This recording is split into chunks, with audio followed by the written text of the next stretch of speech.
उद्धव ठाकरे मराठी माणूस असा आग्रह धरतात. मात्र मुंबई महानगरपालिकेत दरवर्षी सुमारे 30,000 कोटी रुपयांचे कंत्राट दिले जाते. त्यातील एक तरी मराठी माणूस कंत्राटदार म्हणून त्यांनी घडवला आहे का, असा थेट प्रश्न ॲडव्होकेट आंबेडकर यांनी उपस्थित केला.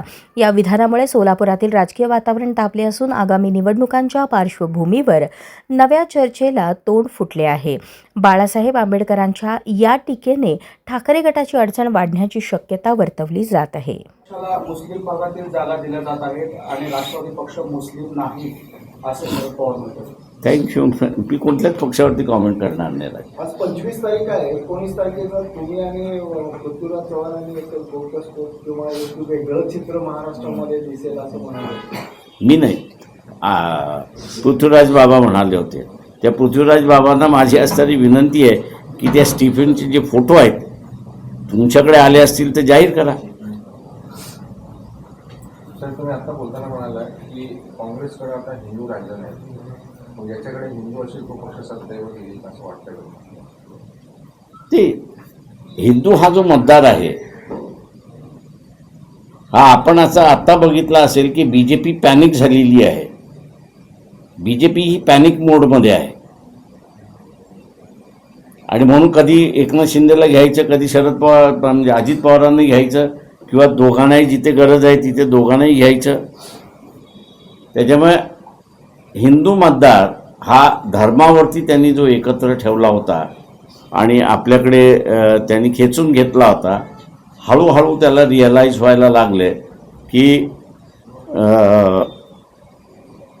धर्म हा काही संकटात आलेला नाही, पण आपला विकास हा संकटात आलेला आहे याची त्याला जाणीव झाली. संघटनेपेक्षा सत्तेला जास्त महत्त्व देत आहेत आताच्या पक्ष आणि त्याच्यातून ह्या युद्धा होत आहेत. काल जी मनसे आणि शिवसेना ठाकरे गटाची युती झाली तर तो याचाच भाग होता की खरंच मराठी माणसाचं हित जोपासण्यासाठी ती युती काय वाटतं?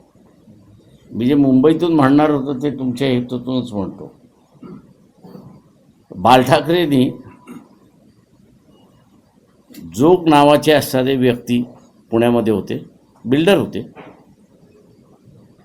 आणि त्यावेळेस एक वाद सुरुवात झाला की इथे सगळे उत्तर प्रदेशवाले ब्रिजिंग बांधायला येणार का. बाळासाहेबांनी त्यावेळेस माझंही त्यांच्याशी बोलणं झालं होतं. आपल्याकडे कोण आहे का, तर म्हटलं आहेत, पुण्यात आहेत. ते म्हटले ठीक आहे. आणि त्यांनी हा जोग जो आहे शोधून काढला आणि अंधेरीचा जो सगळ्यात मोठा फ्लायओव्हर जो आहे ते काम कॉर्पोरेशनमार्फत त्यांना देण्यात आलं.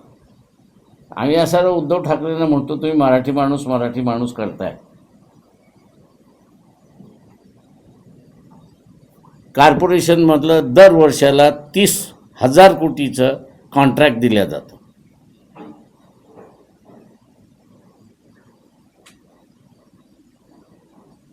तुम्ही एक मराठी माणूस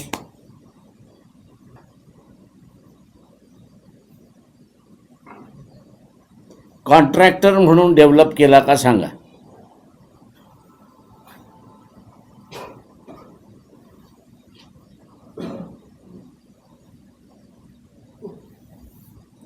हा प्रश्न आम्ही राजला विचारू शकत नाही कारण का राजकडे सत्ता नव्हती, पण उद्धव यांच्याकडे असणारी ही सत्ता होती. त्यांनी एक फक्त कॉन्ट्रॅक्टर दाखवावा की मुंबईमध्ये आज तो 2,000-3,000 कोटीचा कामकाज करतोय, जेव्हा तुम्ही 30,000 कोटीचं कामकाज दरवर्षी हे कॉर्पोरेशन मार्फत देताय.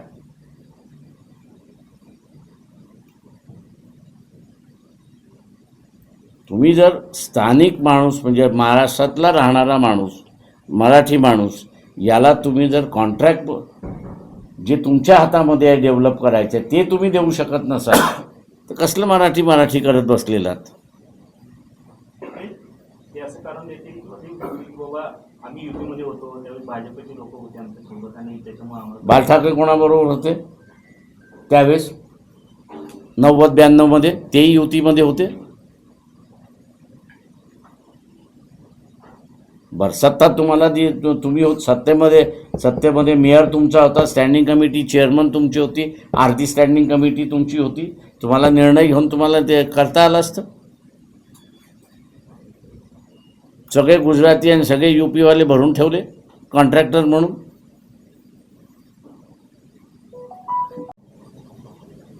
त्यांना हे जर अबकरडं लागलं, त्याच्यामुळे हा जो विकसित झाला होता असं म्हणता येईल, त्याला ह्याचा लाभ घेण्यासाठी 18 वर्ष डिग्री घेणं